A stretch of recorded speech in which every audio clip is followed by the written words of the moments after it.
Куда смотреть? Куда смотреть? Что-то я как еблан в куртке сижу.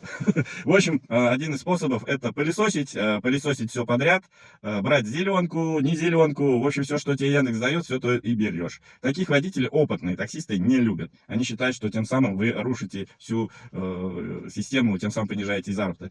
Также не любят опытные водители тех, кто делает цели, так называемая морковка, либо мука. Муковозов вообще не очень, так сказать, любят.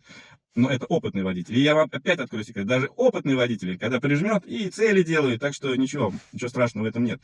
Вот. И еще нужно использовать лужи. И тогда заработок у вас будет уже немножко повыше. Не забудь подписаться, обо всех подробностях я расскажу позже.